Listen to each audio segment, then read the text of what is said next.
Hi everyone, today I will be telling why I'm replacing my DeepCool 240 all-in-one cooler.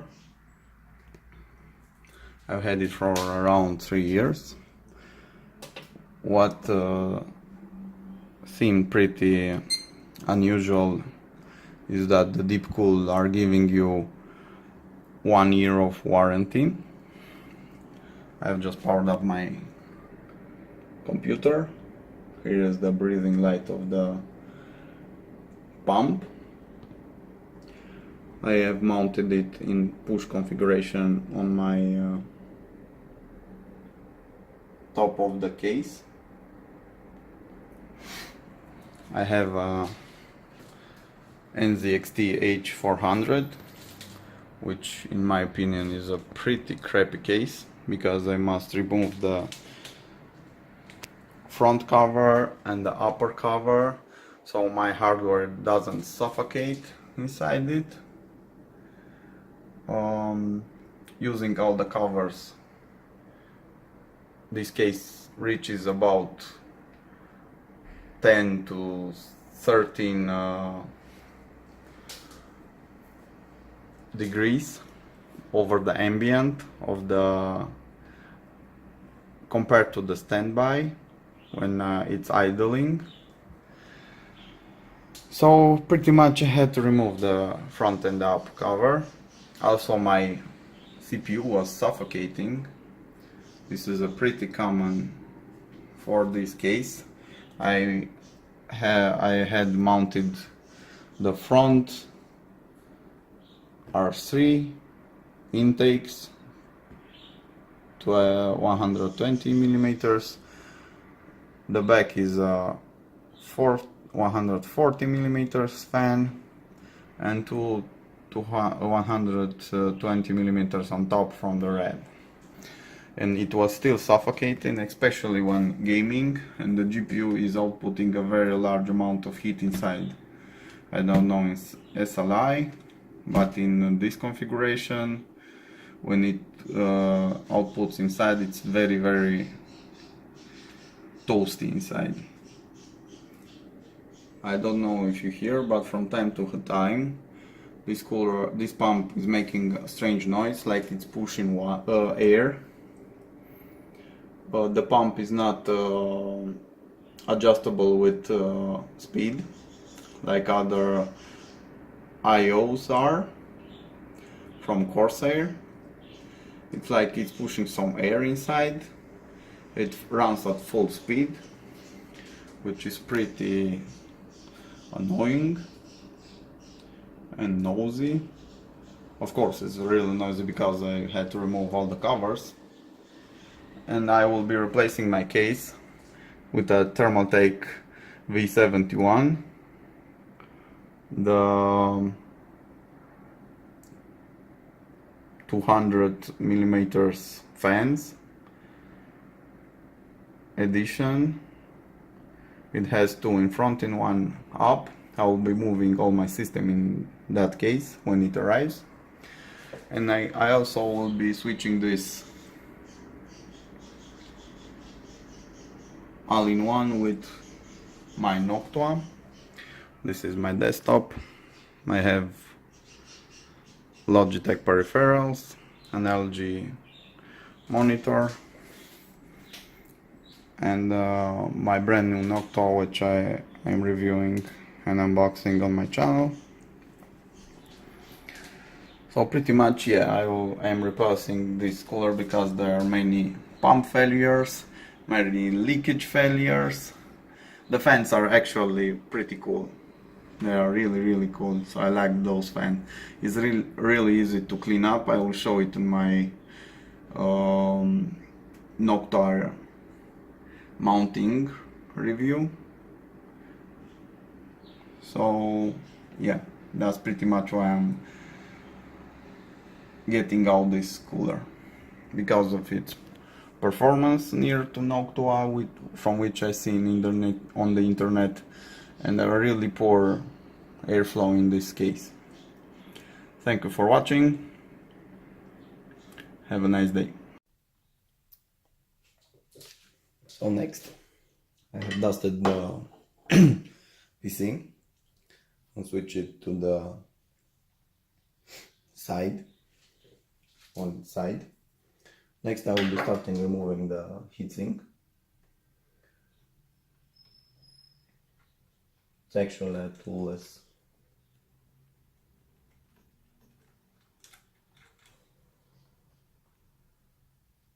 job.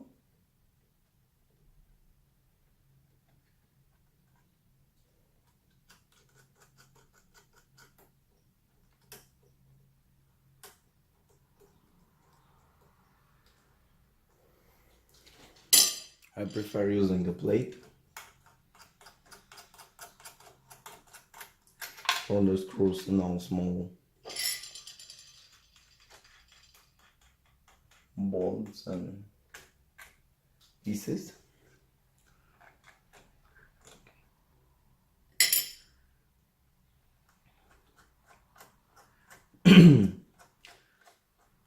This cooler actually uses a back plate, which unfortunately it's on the other side, and I will be needing to straighten it. Before removing the CPU water block, I'll be removing the red on top. It is holding with 4 screws. I didn't feel the need for more because it's a really light radiator.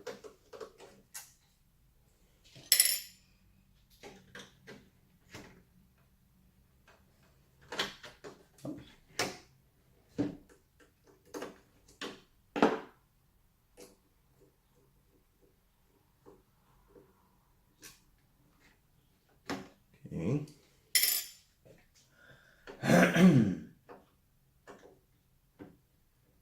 As you can see, I was using this radiator in push configuration.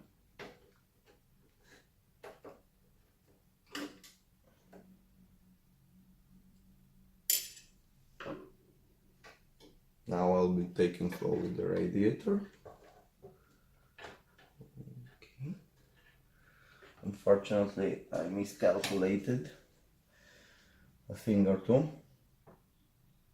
I forgot that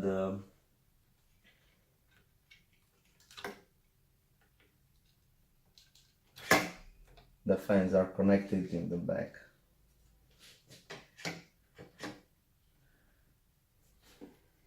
I will pause a little bit the video to release the fans. So the fans aren't released yet, but I can show you the the base of the block. As you can see, the paste spreaded pretty decently, and it's still relatively moist, so it's not a dry paste. I will be cleaning the paste from the water block.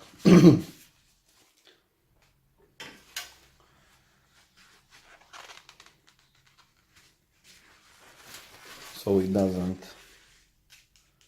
make more damage here, and spread all the paste all over the motherboard and over other components. I usually use paper towels.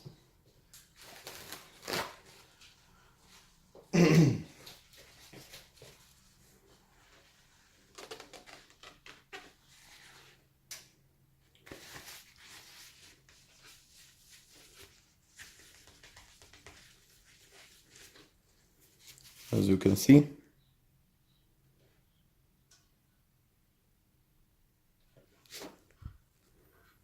the water block is clean. Next, moving to the CPU area.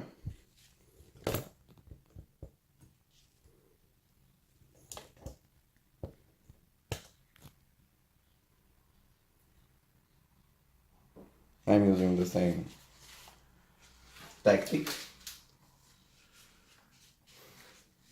scrubbing it down. The CPU paste is I use the paste from the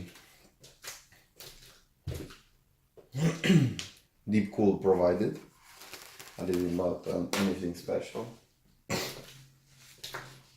So basically I was having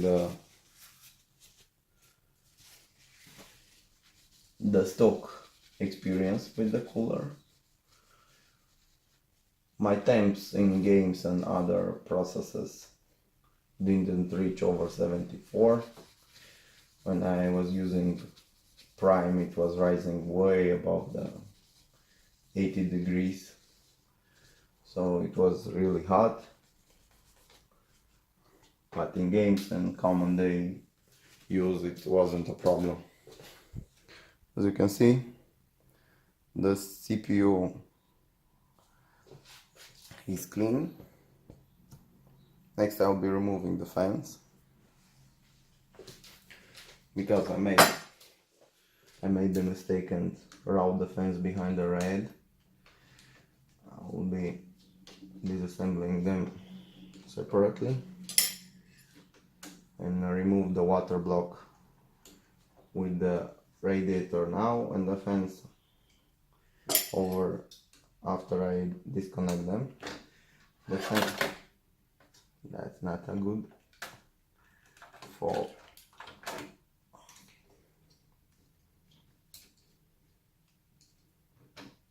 When you're working with metal, try not to touch anything on the motherboard.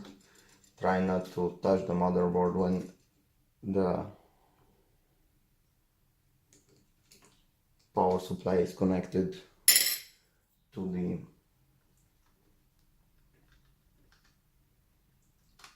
the wall, because it can be really easily, a capacitor can be charged and you can discharge it through your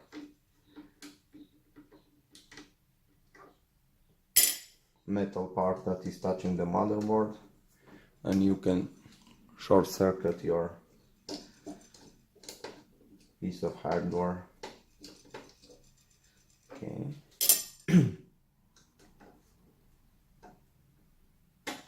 I hope next week my second case is coming, but I didn't have the patience to wait for it. It's a Thermaltake 71 view. 71, no, it's not view, it's tempered glass edition, if I'm not mistaken. It has 4 fans.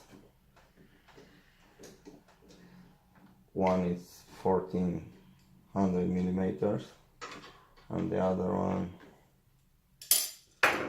140 millimeters. As you can see, I have removed the radiator and the CPU block. This happens when you use it for around 2 years, in which time, as you can see, it has some sound to it, and that didn't please me.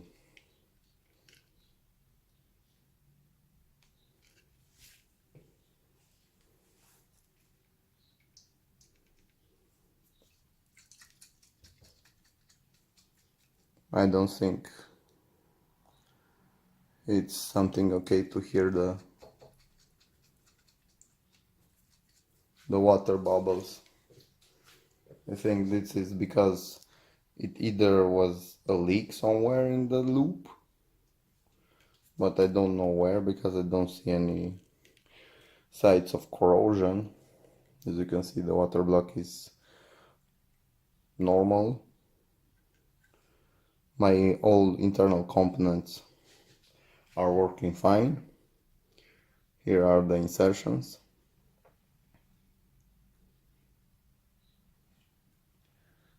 This is the up top insertion. I will be cleaning the radiator later. To be honest, the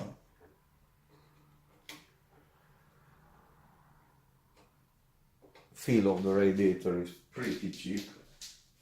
It is a light radiator. The water block itself is way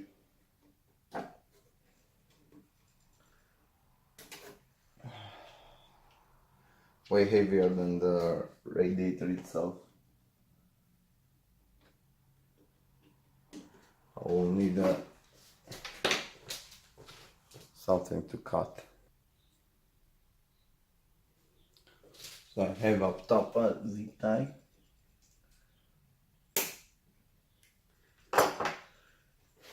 Which I have just removed. DeepCool comes with a pretty nice splitter here up top.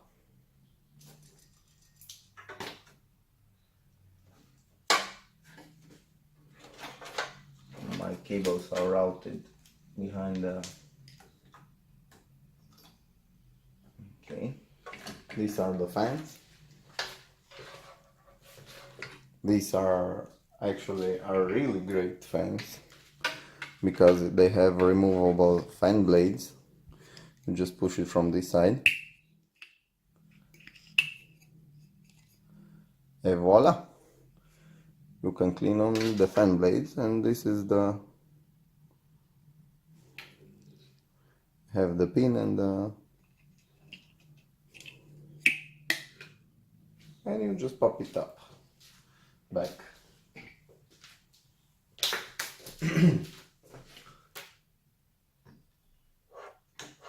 Here is the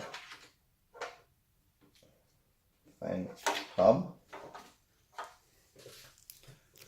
It's a 4 fan with 4 pins, the standard kind from the motherboard. It's pretty long.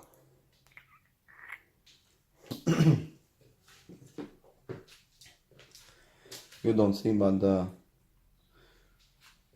backplate is up there. These are all the screws from the radiator, and the backplate is on the other side.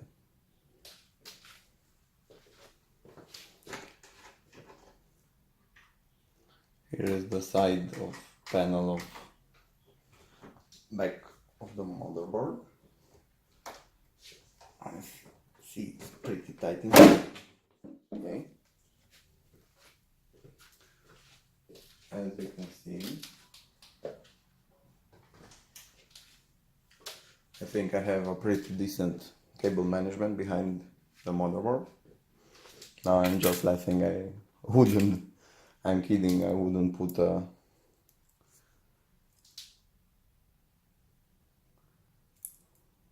glass on my backside of the panel because I don't usually do good cable management.